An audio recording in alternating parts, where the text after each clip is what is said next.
with them to witness their marriage and the promises that they will make to one another. So can I ask who presents Laura to be married to Daniel today? I do. So David, do you entrust the love and care of your precious daughter to this young man today? I do. You Thank do. you. Fantastic. David, thank you. Take a seat. And Aaron, take a seat. mate.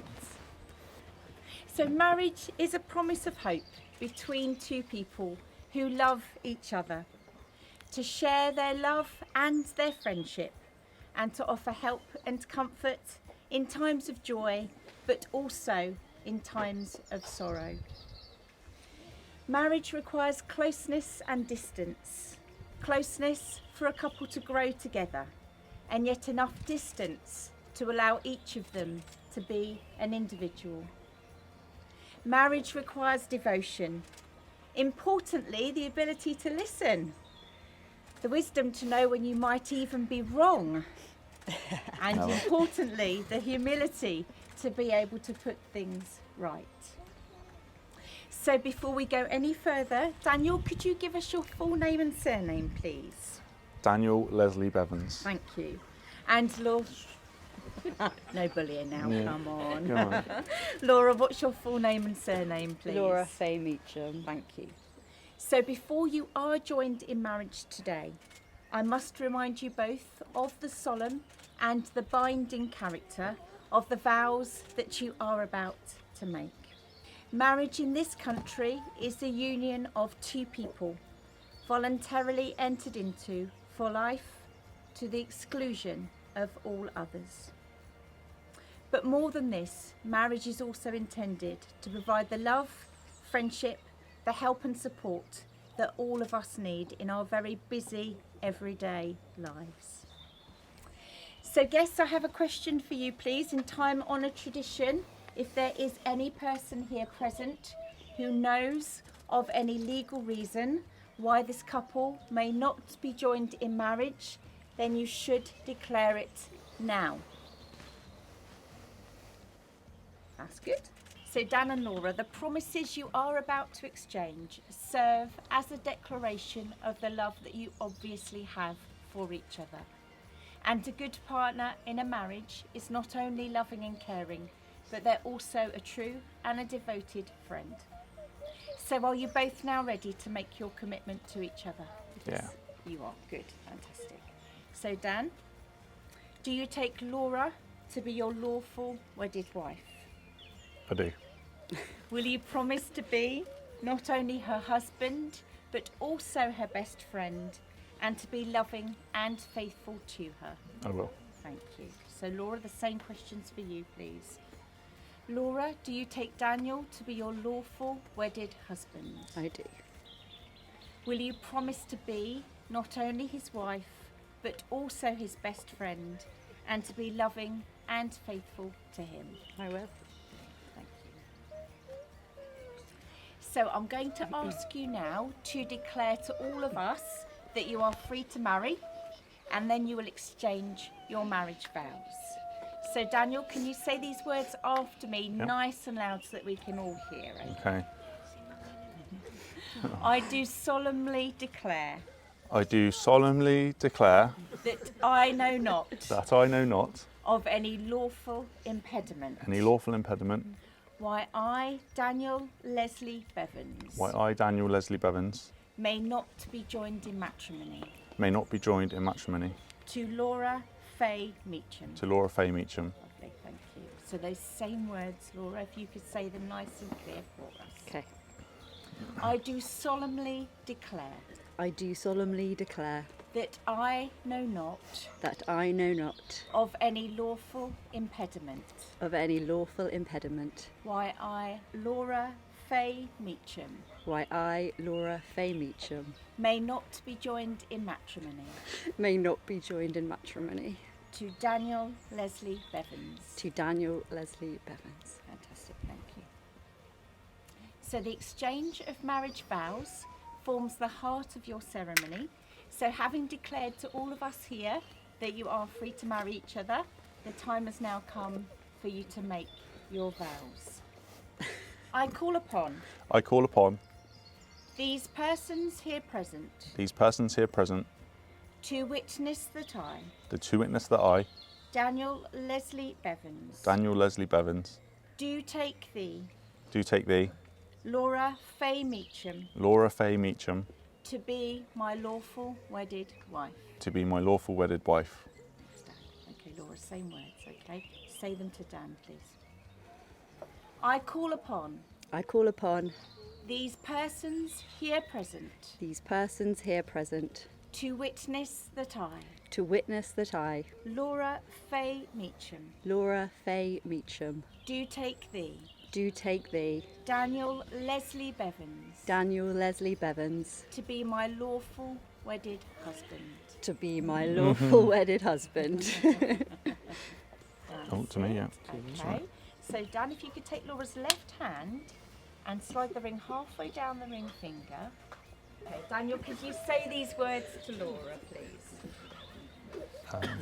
Laura, with this ring, Laura, with this ring, I join my life with yours. I join my life with yours. All that I am, I give to you. All that I am, I give to you. And all that I have, I share with you. And all that I have, I share with you. I promise to respect and cherish you. I promise to respect and cherish you. And be faithful always. And be faithful always. Lovely. Slide that ring all the way down, please, Dan. Get on that. You got it? Lovely, yeah. A bit hot. Yeah. Jack, could you present the groom's ring to the bride, please? Thank you. Come back and join me again. So the left size of hand, it. Laura, take his left hand, that's it, slide that ring halfway down and hold his hand there and say these words to Daniel, please. Daniel, with this ring, Daniel, with this ring, I join my life with yours. I join my life with yours. All that I am, I give to you. All that I am, I give to you.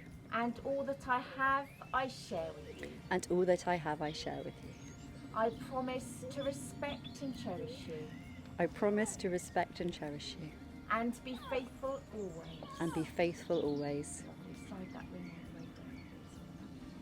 all the way down. Brilliant. Thank you. Thank you, Jack. You're watching. Half an eye on the little ones there.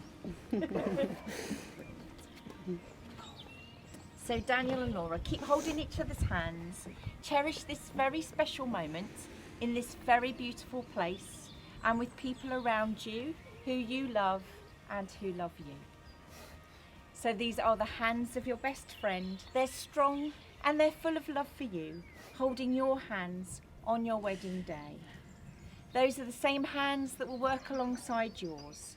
As together you build your future, they will love and cherish you through the coming years, and with the slightest touch, they will comfort you. Those same hands will hold you when fear or grief fills your mind. They will wipe away the tears of sorrow, but also the tears of joy. They will hold your family as one, and they will give you strength when you need it. And finally, in years to come, those same hands will still be reaching for yours, still giving you the same unspoken tenderness with just a touch. So your wedding day is a milestone in your lives, and hopefully you will look back upon it with a lot of love and with some very happy and special memories. It's the start of a new phase in your life together, and we all hope that your love grows as those years go by. So Daniel and Laura, you have now made all the declarations required by law. You've made some very solemn vows and promises in front of all of us as your witnesses. Therefore, congratulations, you're now husband and wife. Would you like to share a kiss? Yeah.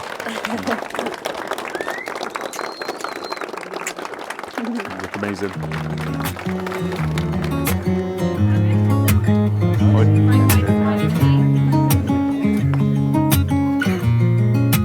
Waking up to my heartbeats, accompanied by the rain. The soreness in my eyes is not very surprising. This room is still uncharted. As soon as I get started, I'll send you an SOS. I'll wave like it's nobody's business. Give me some time to breathe.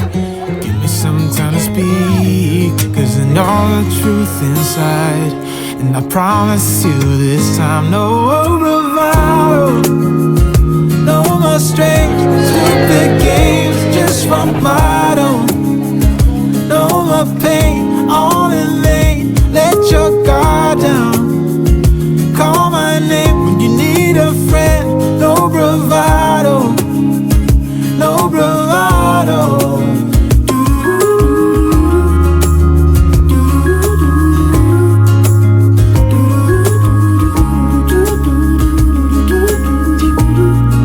Standing out in the crossroads, trying to make out where to go. You're left without warning, and now you're applause for the new Mr. and Mrs. Bevins.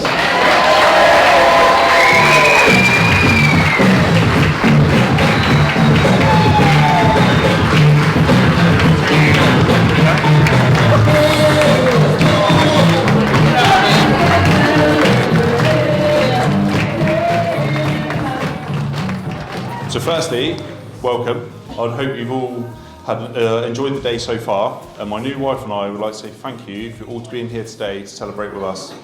So I want to say a special mention to our families who have travelled from London to be here today. So thank you all. It means a lot. Yeah, it means a lot. It wouldn't be the same without you. Don't need a passport to get here today, so Ronnie could be here as well. So I want to welcome my nan and granddad to this special day. Granddad had a hip injury during the week, so hopefully it's nice to see you all right and nothing a few beers won't sort out today. You recently celebrated your diamond wedding anniversary, which is 60 years, which is incredible.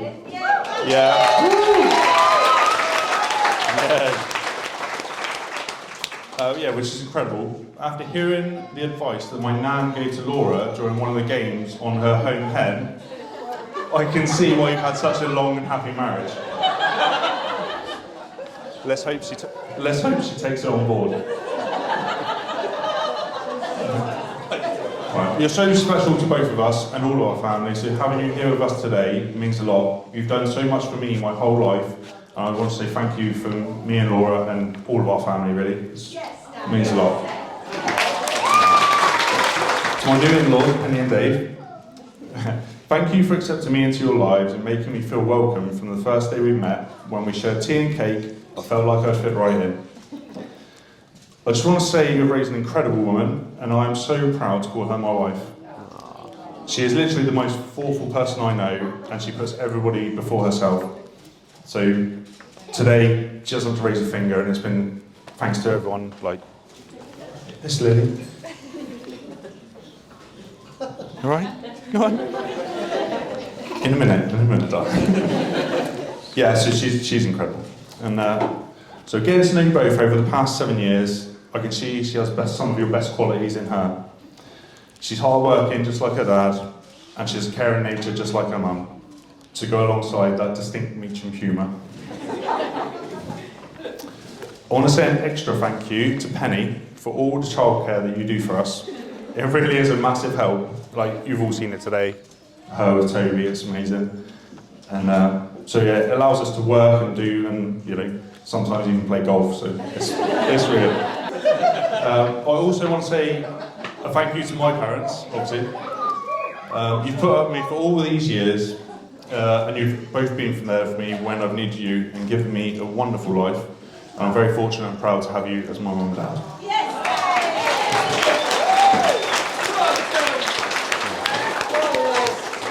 Dad, you always worked so hard to provide everything we needed when we were growing up, and it's an example you set for me that hopefully I can follow and do for my kids as well. Mum, you have taught me many lessons, but the most important was to be honest, no matter how brutal sometimes it can be. I remember one time when we were probably about 17, me and Jack were fighting late at night, and we woke you up. We came out of your room. You came out of your room to see me punch Jack in the back of the head. He was running down the stairs, and after calming down and figuring out what was going on, you proceeded to say, "Daniel, you're such a twat." I replied, "Mum, keep your voice down, Tom's upstairs," to which you replied, "I don't care, he's a twat as well." So I'm blaming you for my brutal honesty. So also, Mum and Dad kindly paid for the bar today so we could all have a few drinks on them. So I'm like, yeah.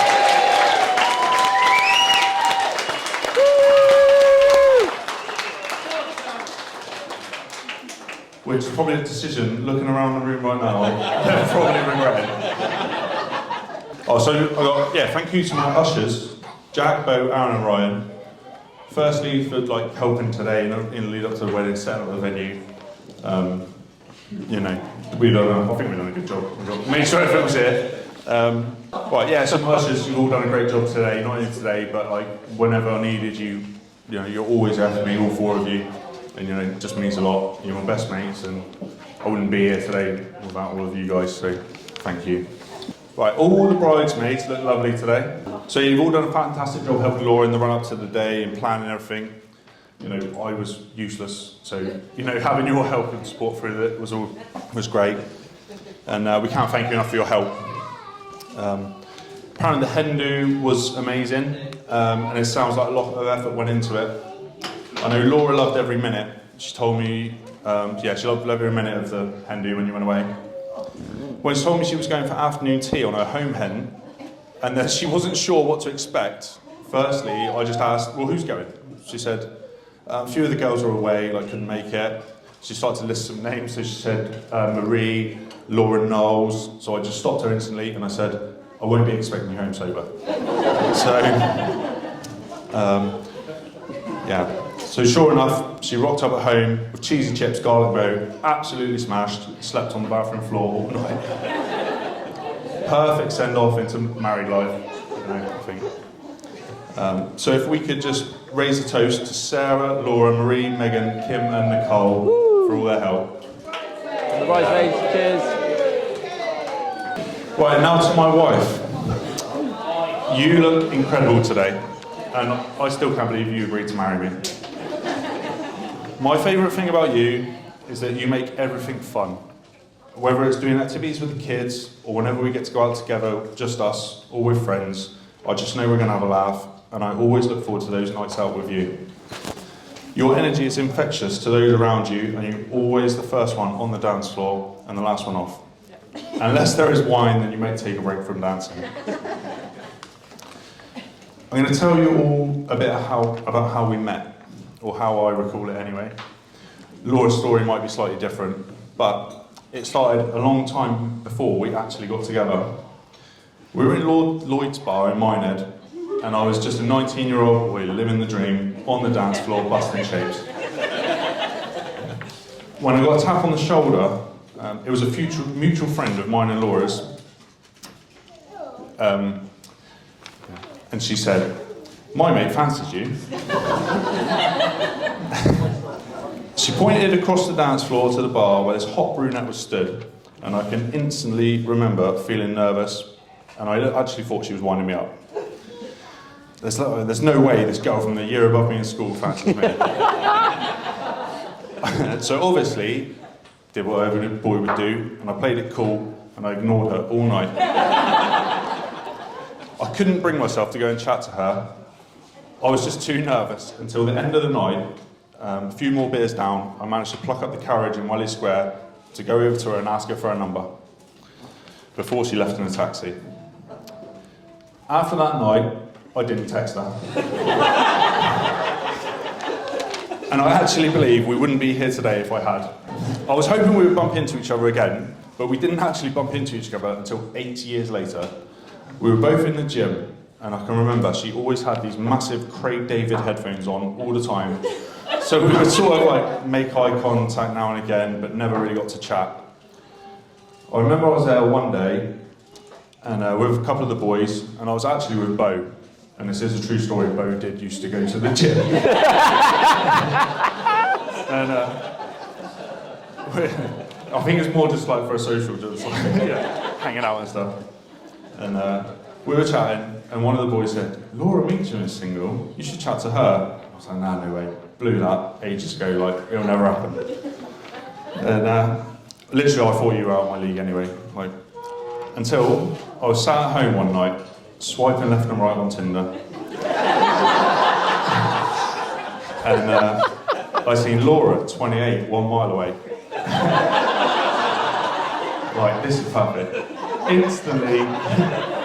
Instantly, obviously swipe right, thinking, yes, this is it. No match. Didn't get a match. So it wasn't until about a week later, I got a notification on my phone, you have a new match. Laura, 28, 1 mile away. And it was literally at that moment, because I was seeing her in the gym all the time, I knew this was the girl I was going to do everything to get. So what did I do? Looked at her profile picture and found out she loves dogs and kayaking. So the first thing I did, take a selfie with my mum's dog, got that on my profile. Went to the beach, got a picture of me in a kayak, got that on my profile. And I'm literally catfishing her and thinking I'm the perfect man. This time I knew I wasn't going to make the same mistake again, so I made sure I texted her and I got a reply. Right, Lil? It's not put me off. So I texted her, got a reply, and we had organised our first date for a week's time. I remember I didn't go to the gym all that week because I was too nervous that you would take your big Craig David headphones off and actually try and talk to me face to face. We texted for about a week, and on our first date, I knew you were the one for me. I think we'd only had 3 dates, and we booked a holiday to Greece, and we've literally spent every day together and never really looked back. And now, you're my wife, you're the mother of my 2 beautiful children, and even after knowing you since school and being together for 7 years, I still get nervous around you. I still get nervous around you and get that same feeling I did when I saw you across the dance floor all them years ago. So anyway, that was our story, and I'd like you all to join me in raising a glass to my beautiful wife. To Laura.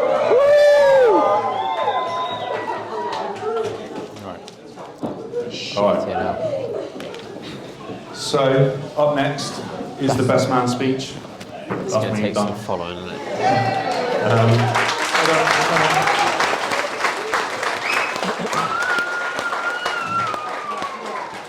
Aaron has had a lot on his plate the last couple of weeks with baby Jamie arriving, so I just want to say congratulations to Aaron and Nat on the arrival of their little beautiful boy. But if you see Aaron asleep at the bar later, or in one of those comfy sofas, don't feel sorry for him, because he's been doing that for years. So before we leave, if someone could check the toilets and make sure he hasn't snuck up for a nap. It's not my wedding, he'll get a ring. But yeah, over to you, mate, and go easy on me. Well, I was going to. Hello, mate. I am actually tired, because, as you know, it's hard being a dad. Yeah, don't. But yeah, if anyone sees me nod off, just give me a kick, all right? Right, so, that's quite a hard speech to follow, actually. You actually did a good job. You'll keep it right tight. Yeah, I know. Like that. Before I get started, I just want to say that Laura, you look amazing today. Down, Laura. Dan is a very lucky guy. You both look so happy, and the venue you've chosen is just perfect to celebrate your big day. Lily and Toby? About. Ah, there you are. You both look super, super cute today. Oh, where is she? There you are, like a little princess. I've lost where I am now. Both of you are perfect examples of the great parents you have.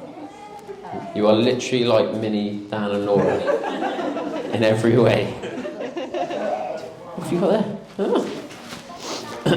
I know your mummy and daddy are super proud of you, and you have behaved perfectly today, and I wish you the most amazing future together as a little family. My job today, however, is to talk about your daddy and your new husband, Laura, and give everyone an insight into what has moulded him into the man you see in front of you today. So I would just ignore the next 10 minutes if I was you. For those of you who don't know me, my name is Aaron, and I've known Dan for most of my life. So hopefully I'm well positioned here to embarrass him and also tell you a bit about him. So even on his stag do, he actually kind of wore some Tottenham pyjamas, Terry. So I did know that would upset you a little bit. So me and Dan met in year 6 when he was an Arsenal supporter, and I'm pretty sure we shared maths lessons together. He was the new kid at school when he turned up, so he was fresh meat. This new kid from the Big Smoke. Good look, he was good looking. He had great hairstyle as well, like really good hairstyle. And being good looking, he obviously got a lot of attention from the local girls when he sort of first come down. You don't remember it, of course you don't know. It's fine. Anyway, being born and raised myself in Minehead, I did think, sheltered life, thinking the world ended at Taunton and Bridgewater. So when this new kid turned up, it was like he was from a completely foreign country. And I don't mean China, so let's not go there. Yeah? So growing up as kids, we hung out a lot at Dan's parents' house. Dan's bedroom was on the top floor, the top floor of their house, and it was like a penthouse up there.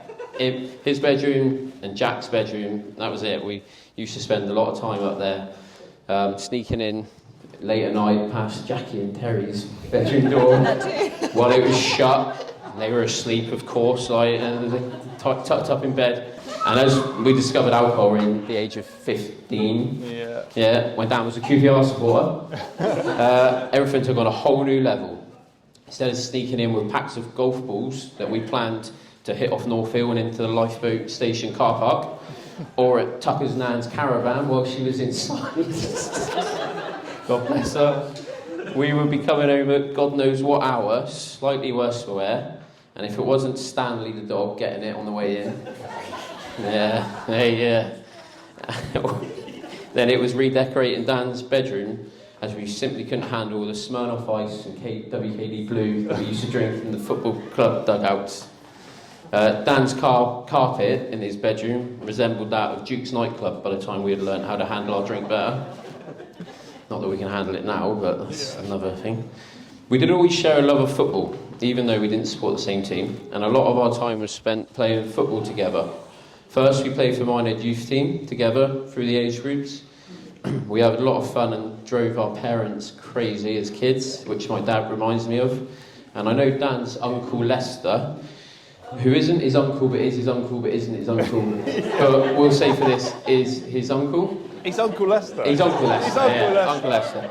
He taught us a lot, a very broad vocabulary of words, which none of them are related to football, but he's very, he taught us a lot. I'll stop it there. After our youth days with Minehead and many fond memories, we moved to men's football. And there was only one place for young, aspiring drinkers to play football, and that was the mighty Porlock FC. Definitely some of my best memories with Dan was spent on nights out after a good old minibus pub crawl back from the footy. Dan was one of the best midfielders around when his 80-year-old man's back would let him play. And he was up there with Porlock legends, some of whom you are lucky are here today. I won't really mention any names, but you know they are, yeah. We also had many good trips abroad together. Yeah, very many summer trips. We used to do one every year to many a European lad's holiday destination that involved matching T-shirts with awful slogans on the back of them. The highlight for me, though, is the lad that's got Danny B tattooed on his bum cheek. Yeah. Didn't even get a wedding invite. So the golden rule is, do not go into a tattoo shop with Dan, ever. Yeah. On to Dan's career, which has changed a lot since I've known him. Yeah. When he left school, he worked for a local building company doing labouring, which I forgot about, and you reminded me last night, so put that in there. Yeah. With Dave Harris and Frenchie for Even Range, I remember. That's right, yeah. And he thought, screw this, I'm not doing this. It's like six months? I lasted 6 months. 6 months, yeah. Which is not bad, considering a lot of the other things. She didn't last that long, did it? he did always have a skill for selling things. From early days, Dan always would be buying and selling games consoles or Pokemon cards and selling them to Weird Gary downtown, who had a shop. And he also used to sell a lot of Jack's things as well, and probably his mum and dad's stuff. But I was speaking to a young, old Thomas Coates, I don't know if you know him, but he's here somewhere, and he reminded me, I actually got the story wrong, but one of my memories that just sticks in my head is a blue and cream O'Neill jacket that Dan had. Yeah. And it was a nice coat when we got it. And everyone looked, it's like, this is a cool coat. And apparently he sold it. And it was a present that you sold to someone, and then he gave it to his dad, and now his dad still rocks Cash on. is king, Aaron. Cash is king. Deep down. Like I said earlier, it was inevitable though that Dan would revisit his construction career, being it was so prevalent in his youth with Terry, and saw it 100%. So he went on to work for his dad in a number of local building companies, and now works for himself when he's on the golf course. That is, of course. But Golf comes first. all jokes aside, Dan is one of those guys. He's super talented, and he puts his hand to something. He can do anything. He fully refurbished his and Laura's first home in Timberscombe into a beautiful family home, and he's well on the way to doing it with their second home in Minehead. Let's just hope it doesn't take as long as Terry to. So for Dan's stag do, we decided it was a hot topic between us as a group of lads about where we were going to go. And I thought, what a better place to go for a new start as mature grown-up parents that we are than a World Heritage city like Lisbon, Portugal. Beautiful place. Yeah, absolutely beautiful. So it has some of the most spectacular architecture, culture, and I thought it'd be a great place for Dan's last trip as an unmarried man. So we soon discovered, though, that as soon as we had a drink, we just resorted back to our roots and ended up spending the first night in an Irish bar singing Sweet Caroline. And then once we got kicked out of there, someone over there's fault, we ended up in another bar called the British Bar, and it was actually called the British Bar. So that's how cultured we were when we thought about going abroad. But anyway, I could talk about stories and things we've got up to for our lives all night, but none are appropriate to air, and also on a time limit. So if you want to know more about Stanley the dog, Dan's talent at chugging beer through a funnel the wrong way, and also him getting done for the shortest drink driving distance in history. It's definitely got to be in the Guinness Book of Record. Then I'll see you at the bar later. As Dan mentioned in his speech, he wasn't ready for Laura at such a young age when he was wild. So sometimes the best things come to those who wait, and Dan is very lucky you came back around, Laura. You have made him into the complete person. You have given him 2 beautiful children and been the motivator he needs to start his own business. I 100% mean that. You made him who he is. Yeah, you're just a super positive person. You are just a great person to be around, and if you're feeling down, just give Dan a ring, because he makes you feel better. He's just that kind of guy. Yeah. Unless it is, it is true. You are.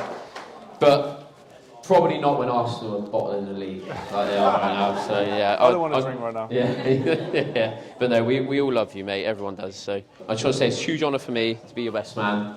It means so much to me, and I know you're always going to be a huge part of my life. And I'm so happy for you today. I can't think of a more perfect setting than this for you and Laura to have your special day. You're both incredible people and the most incredible parents to Lily and Toby.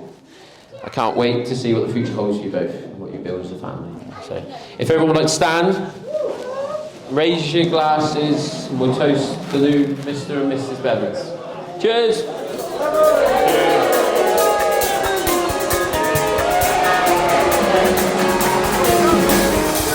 Don't you dare look back, just keep your eyes on me. I said you're holding back, just say shut up and dance with me. This woman is my destiny. We're singing. Shut up and dance with me.